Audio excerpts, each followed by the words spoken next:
Tonight. 30 minutes of very remarkable entertainment coming to you almost live with your host for tonight, Mr. Barth Gimbel. Tonight, Barth's guest will be Mr. Vern Taylor, who's bombed on the show before, and tonight we'll do it again. Dr. Matthew Johnston with a solution to your sexual hang-ups. And Happy Kind and the Mirth Makers. And me, I'm Jerry Hubbard. And now your host and mine, Mr. Barth Gimbel.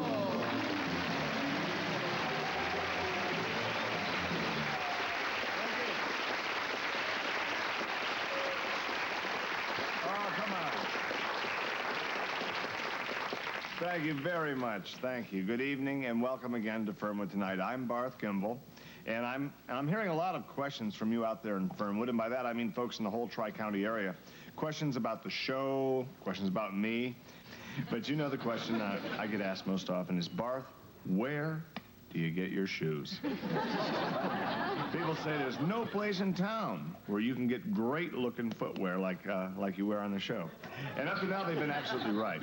I've had to send away to Florida for my shoes, to be honest. That's until Jack Jorgensen down at Jorgensen's House of Men's Clothes got together with me to make available a line of shoes that have a very familiar face and signature inside every heel. Right. And those, of course, would be Barth Gimbel shoes. The same snappy-looking kicks you see at the end of my legs every night here up on the couch. And beginning Monday, Jack Jorgensen will be holding a week-long Let's Buy Shoes celebration right down in the store with 10% off the normal list price of Barth Gimbel shoes for anyone who mentions Fernwood Tonight or says the word hello at some point while they're in the shop. Now, if this were a paid commercial, I'd tell you all about the wide range of models and sizes and that one sensible price, $80 a pair, $150 for two. But I prefer to put that cost of advertising right back into my shoes, if you know what I mean. So let me just leave it with you as a friendly reminder, because now there's finally a place where you can have that Barth Gimbel feel from toe to heel. I just made that up. Just one more thing. If you'd like to sell Barth Gimbel shoes in your clothing store or market, and you're outside a 100-yard radius of Jorgensen's House of Men's Clothes, why not write to Gimbel Co. Enterprises, Jobbing Department, Post Office Box 78924, Fernwood, Ohio 45989. Okay, enough about my shoes. Let's move up. Our Fernwood Tonight staff is not only, I guess, more than moderately talented, they are very, very community-minded. And in this community spirit, Happy Kind, our band leader, our own Jerry Hubbard, and the Mirth Makers have put together a little show on dental hygiene. They think that's important. I think we all do. They're going to be performing this at elementary schools in the Tri-County area, absolutely free of charge. What? Well, at a very small fee. Naturally, because Happy owns a dental franchise operation, he was the perfect man for the job. So here with a preview of their dental pageant entitled Your Teeth Are Your Mouth's Insides are Happy Kind and the Smile Makers. Hello, Kitty. I'm Dr. Happy. I'm Dr. Happy from the Happy Kind Dental franchise. 3 offices located in the Tri-County area. Isn't that wonderful? And we're located very conveniently, just minutes away from your throbbing toothaches. Now, you tell your folks about that, will you? And now, open your mouth. Take your finger. And put it in your mouth. Like that. Now, bite real hard. That's right. You know why that hurt? Because you've got teeth. That's why. And that's our topic. This is Mr. Toothbrush. And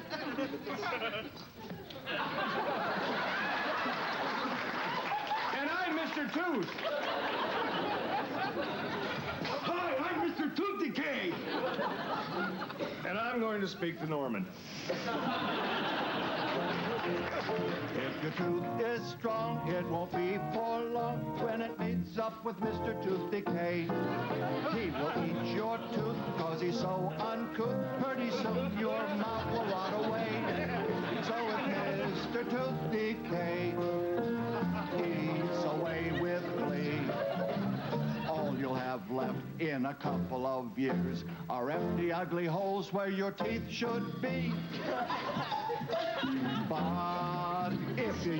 Mr. Brush, and you brush, doesn't matter what your size.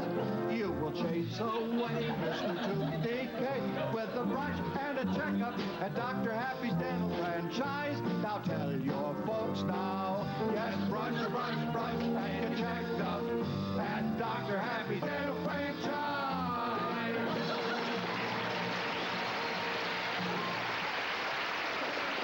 We'll be back in a few seconds with the adult portion of our program.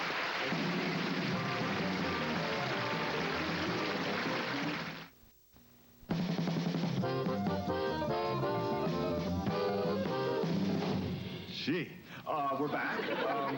How'd you like the little tooth thing? That was pretty nice, wasn't it? Starring our own Jerry Hubbard. Let's have a nice hand for it.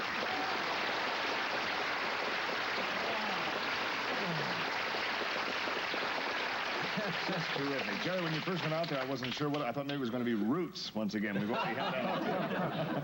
You know, what a costume department we have here. I tried to get a shirt that would fit me. They didn't have it, but they got 12 of these teeth. Everything from a 38 regular to an extra stout. Right. Let me take off this. I feel kind of silly. This is sort of a... Oh, that's better. Kind of a molar you have on today. That's right, yes. And you know, I really enjoyed that, singing and dancing. Did you ever dance or...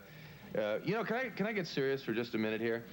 Perfect time, I think. I know we all have kind of a reason for being in show business, and my hidden dream was always to be in a big Broadway musical. Really? Like some of those greats like Kismet or Kiss Me Kate or Carousel or Oklahoma, one of those big, robust roles, and I think this is a kind of a start. Happy tells me, and this is the truth, that Gordon McRae worked with him in this same routine many years ago. Yes. Right, and then Meredith went on to become a star, so I guess it can work. You had that idea for making Ice Station Zebra into a musical out there at the theater in the Round. Yeah, but try to get someone interested. Try to get someone who'd seen the darn thing to begin with, and you know, people don't watch films like that today, and anything inventive like that gets the bums rush. Yeah, but you were going to get Ernest Borgnine to do it, too. That was going to be great when he was in the original cast. Yes. And he's a great sport. He shaved his back for that role. I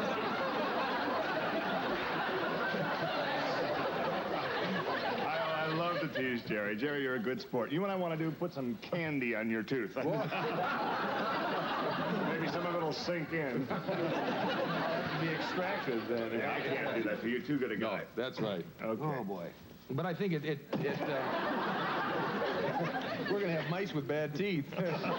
But I think it did tell a message here, this, and kids keep those teeth clean, and you won't end up looking like this. Oh, that's very clever. We have guests, too. That's the good part. I just wonder, every few minutes for people who turn in late, you could just kind of remind them that Jerry was singing and dancing in Happy's Tooth musical, just in case people tune in late and wonder, what the heck is he up to now? You think they might think you were a jerk or something if I don't explain it? Okay, our next guest is no stranger to Fernwood tonight. His brother's company in Lake Ridge has just been awarded a subcontract to manufacture part of the new neutron bomb. You've been hearing about that everywhere. Yes, indeed. Here to tell us about it is Mr. Vern Taylor.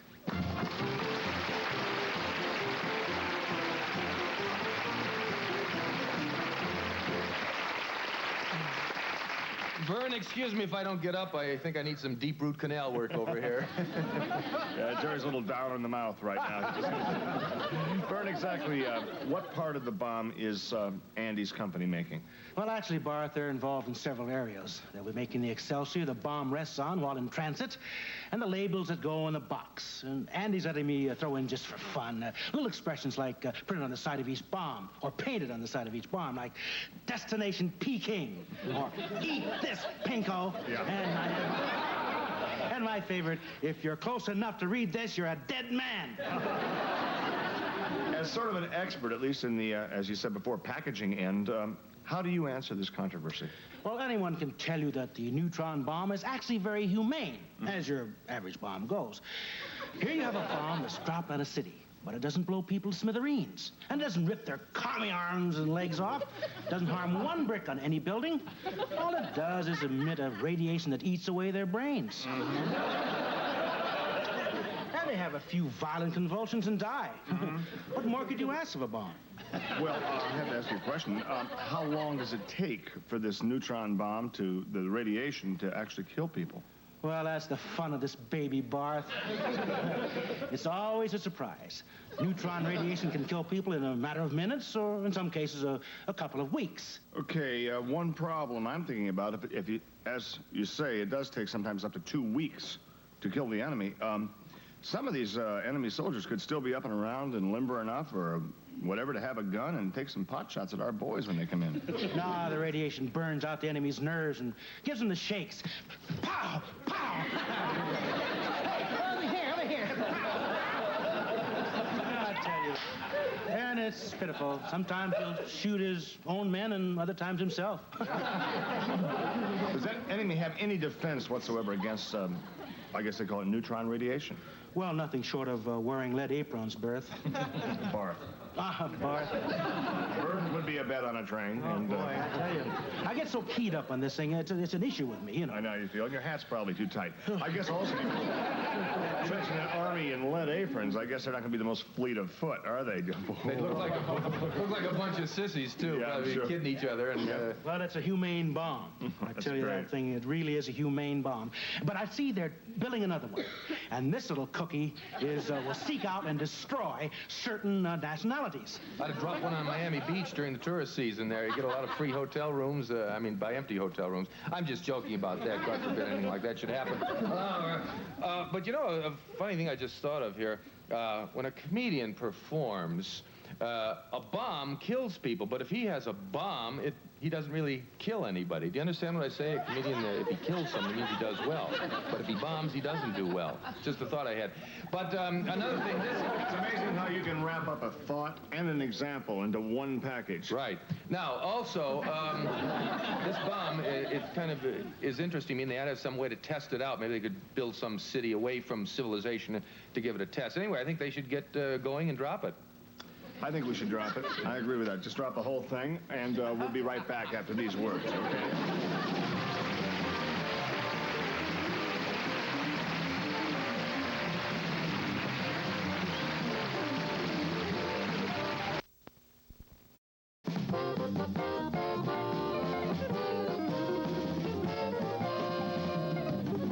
Okay. Thank you. We're back. My next guest has recently moved to the Tri-County area from Woodport. I think you know where that is. No, I don't. He's involved in a project here that's causing a lot of controversy. Please welcome Dr. Matthew Johnston. It's Doctor.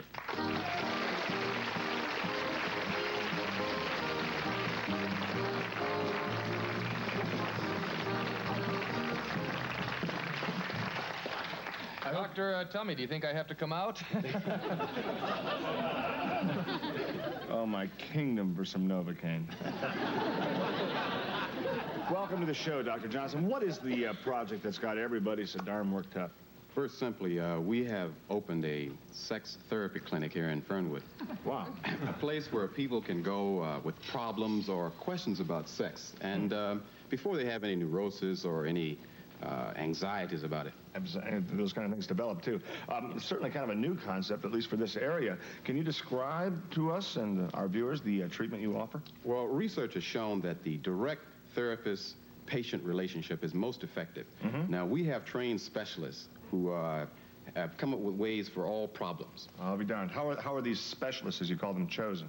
Well, we go by the patient's instincts. Mm-hmm. All of the therapists come out and they form a line in the lobby, reception room. And the gentleman looks them over and picks his favorite.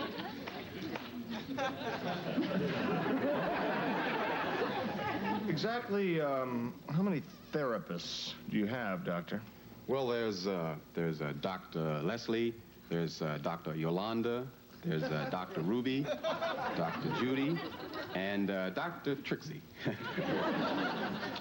And the patients, you see, they pick their favorite, and they all go off into the treatment room. Treatment room, it sounds so cold and clinical. Oh, no, not at all. I don't think so, No. The treatment room, they're not cold at all. As a matter of fact, they are tastefully decorated with various motifs to put the patient at ease. We have the Arabian Nights treatment room with a little motto, we'll get into your mind if you get into our jacuzzi. And then there is the medieval dungeon treatment room. That's where any patient that resists the treatment, they are taken in, chained down, and disciplined by the therapist. Then we have, of course, the little Red Riding Hood treatment room. And finally, we have the treatment room. That's for the patients who like to play doctor. How much does this treatment or therapy cost, not counting the room? That's all included. That's included, Yes. Okay. How much is that? Anywhere from $10 for minor problems to $200 for the deluxe treatment. That's our group therapy class. That's where the patient is treated by 2 therapists at once.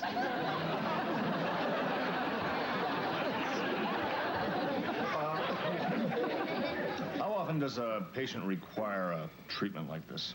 Well, we find that 1 session a week it works out very well for most single gentlemen. Married ones need 2 to 3. Married to 3. Sex clinic sounds like it's a good place for beginners, people just starting out. You know, sex is very much like show business. There's no place to be bad anymore. I think you do pretty well in that chair there, Jerry. Only kidding. Meant the tooth was going bad, that's all. Doctor, how does a person go about making an appointment? I guess you'd still have to call it an appointment for this therapy. Well, yes, we have researchers out in the field. They're generally stationed at the bus depot or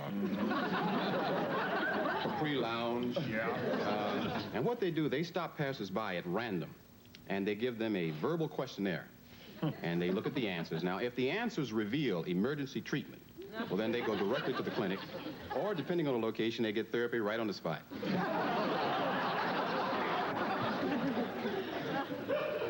It's a terrific service. And you yourself, I understand, go to the people sort of as a human advertising for this sex clinic. Is that right? You have that really crazy car you drive into, don't you? Well, you mean my hot pink Cadillac? Yeah. Well, yes, I try to be visible for the people so they know where I'm coming from. You know what I mean. Yeah, I think I'm catching your drift quite well. So far, Doc, this is great for the men, but can women with sexual problems get help at your clinic, too? Hey, of course. I handle the women's problems personally. I've been doing so good with the problems of women that a lot of them have gone on to become therapists within my stable. I'm in clinic. The important thing is, of course, is that you provide a service, even though it's a service that I don't use. I bet you don't. No. I mean, you need to. No, I mean, as far as I'm concerned, sex is a very simple thing. I know it's simple the way I do it. I'll bet it is.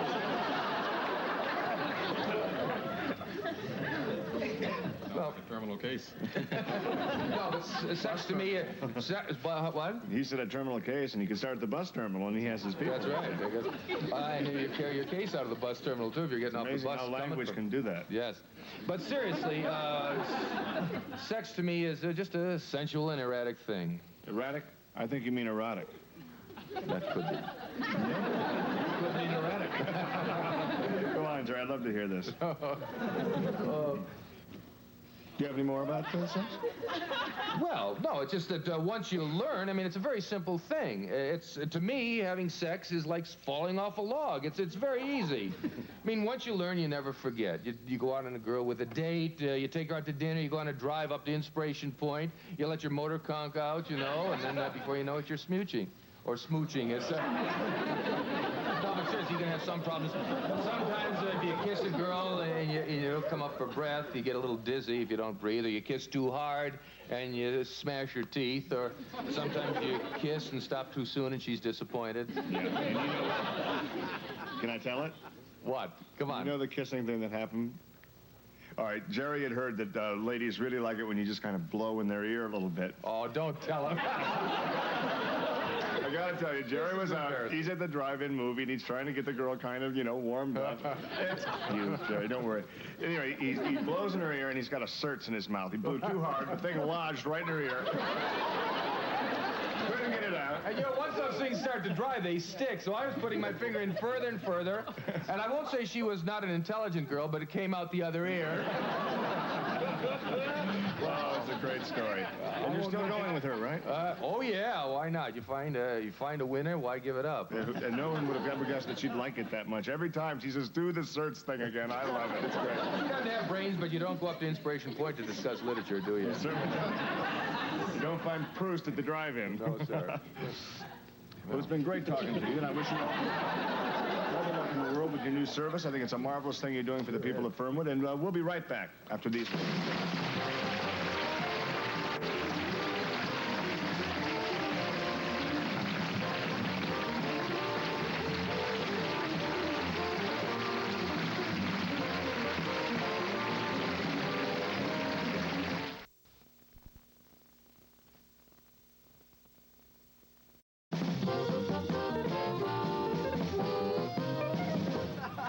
Heard that. We're back, and we're almost done. I have just a few moments here to thank my guests.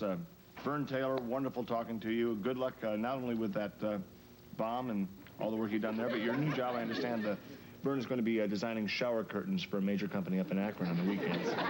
Using some of the success he had with those cocktail napkins with the designs. Oh, with the funny sayings? And, yep. Oh, boy. Best of luck with that. Matt, if I may. Is it Matt's okay? Bad Matt Johnson. I think I remember you when you... why do they always say that? We've done him a bad teeth before, which means... But bad Matt Johnson means good. Isn't it crazy? I'd like to thank Jerry Hubbard also for being here. It takes a lot of nerve to get in that outfit, doesn't it? Oh, I can't keep it up. That's it. Good night.